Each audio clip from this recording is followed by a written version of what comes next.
En mi casa de pequeño, dicho sea de paso, había una enorme biblioteca que con el pasar de los años he llegado a considerar que a lo mejor no era tan enorme, tal vez era pequeña. Para mí era inmensa porque tenía esos tesoros, los libros, las ficciones, las novelas que mamá nos dejaba leer con voracidad.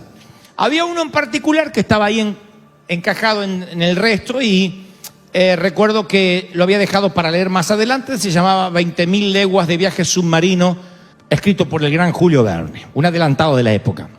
Ahora, la portada del libro estaba muy vapuleada, muy utilizada. Sin embargo, dentro de las hojas nunca nadie las había abierto. Era un libro sin leer. Me sorprendió mucho porque dije, ¿por qué la portada estaría tan gastada si el interior estaba tan impecable? Y yo supuse que ese libro, si bien estaba allí en la biblioteca, quizás había sido usado para nivelar la pata de una mesa chueca, para trabar una puerta, para arrojárselo a la cabeza a alguno de mis hermanos, pero nunca para ser devorado por el principio o lo que soñó el autor. Y me puse a pensar ayer mientras que escribía y le decía, Señor, ¿qué quieres que le diga a tus hijos este domingo? Y el Señor me llevaba a ese momento de la niñez y me hacía ver que muchos son como esos libros que por fuera están desgastados, pareciera que tienen un uso, pero por dentro están impecables, nunca compartieron su riqueza con nadie. Y pienso cuánto de nosotros, al final de nuestros días, cuando estemos llegando al ocaso de nuestra vida, habremos dejado legados en personas que nos pudieron leer, que dijeron, aprendí esto de esta persona, aprendí lo otro, me enseñó, me dejó algo que no pude olvidar. Muchos de nosotros contamos con esos legados. Muy pocos aquí recibieron una cuantiosa herencia cuando sus papis partieron a la eternidad. Pero la mayoría de nosotros sí nos dejó un legado de frases, de filosofía de vida. Y yo pienso que una de las experiencias más tristes que puede tener un ser humano es despertar en la vejez y descubrir que solo usó una parte de su potencial. Y hay algo que se llama el síndrome del desuso. No quiero que nadie se siente insultado, déjenme que avance. No quiero que me digan, no está tratando que no usamos el cerebro, que lo tengo nuevecito. Como... No. Lo que trato de decir es que si uno deja de usar cualquier parte del cuerpo, aunque orgánicamente esté funcionando, incluso la mente, si uno no la ejercita, se atrofia. Pero en algún lugar del camino, uno deja de ampliar la mente y empieza a vivir de recuerdos. Y cuando uno empieza a vivir de recuerdos, deja de proyectar a futuro y empieza a rememorar el pasado. Y ese día uno empieza a dejar de vivir y comienza a morir, deja de aprender. Cuando uno dice, todo tiempo pasado fue mejor, ya las cosas no son como antes. Hay alguno que se ríe nervioso porque ya lo empezó a decir cuando juró que jamás lo iba a decir. Antes no era así. Cuando yo era joven estas cosas no pasaban. Tu hija dice, me quiero casar. Pero ¿cómo te vas a casar si tenés 25 años? Te casaste a los 21, ma. Era diferente, era otra juventud. Pero mamá, si tuviste tu primer novio a los 15, yo tengo 37. Sí, pero eres una niña, yo a los 15 era madura. Claro, porque siempre nos parece que tiempo pasado fue mejor. No necesariamente.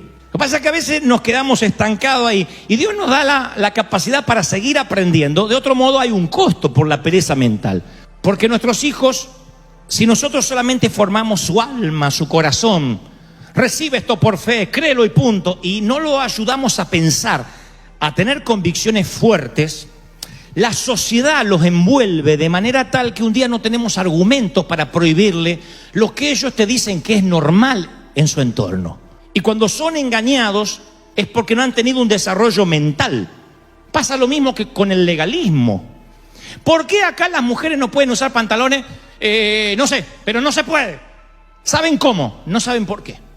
No razonan.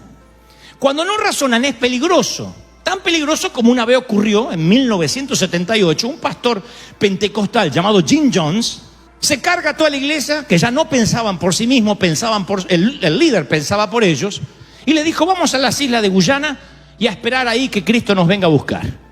Como Cristo se retrasó, dijo, vamos a suicidarnos todos y nos apuramos. Sirvió la Santa Cena. Toda la prensa mostró las fotografías en aquel entonces donde los cuerpos estaban hinchados de cianuro. Se cargó a un montón de gente, a cientos de personas que dejaron de pensar, dejaron de razonar, tenían pereza mental, vaciaron sus mentes y dependieron de la mente del líder. Por eso Pablo escribió, no se amolden al mundo actual, sino sean transformados mediante la renovación de la mente. Yo conozco un montón de gente que se llenó de Biblia. Son colegas míos, saben de Biblia porque egresado de este seminario, hicieron un posgrado allá, un recontra posgrado allá, pero me doy cuenta que cuando esa Biblia no es revelación, sino simplemente acumular información, me di cuenta que después son los más intransigentes, son los más inflexibles, las personas más rígidas, impermeables al cambio, a la innovación. No, eso no es de Dios, atacan todo por las dudas, porque por las dudas del diablo, ven diablo por todas partes. Si a alguien le va bien, hizo un pacto con el diablo. Si a alguien se lo ve bien, te hizo un pacto con el diablo. Eso del diablo. Buscaban diablo Pikachu por todas partes. Claro, porque no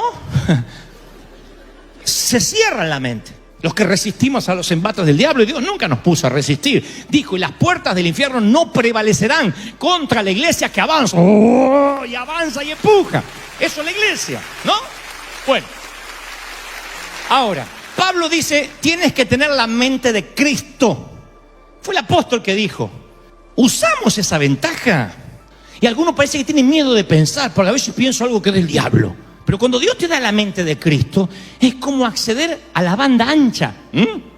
Cuando uno tiene la mente de Cristo, no es esa conexión de la rayita, sino que es una banda ancha que te permite acceder a revelaciones, a manto, a sabiduría, a bendiciones, a cosas que ojo no vio, ni oído yo, ni han subido a tu corazón. Alguien tiene que decir, ese es mi Dios. David le entregó a Salomón el diseño del templo, de los edificios. También le entregó el diseño de todo lo que el Espíritu había puesto en su mente. ¿Cómo hizo Dios para poner los planos en la mente de David? Yo digo siempre, yo prefiero una sola idea de Dios antes que 1000 ideas buenas mías. Entonces piensan que Dios no tiene nuevas ideas, que Dios dejó de crear en el 6º día. Dios sigue siendo creativo. Lo que no encuentra son mentes para plantar la idea. Una vida escritural referencial y no experimental, la gente lo huele. Cuando uno lo experimenta, tiene otro peso. Entonces, dice la Biblia, no se contenten solo con escuchar la palabra, porque se engañan. Pónganla en práctica, porque el que la escucha y la pone en práctica es como el que se mira el rostro en un espejo y después de mirarse al espejo se va y se olvida de cómo era. ¿Sabe lo que está diciendo el apóstol? Está diciendo, te mira al espejo una mañana y de la pizza te quedó un perejil acá entre los dos molares acá.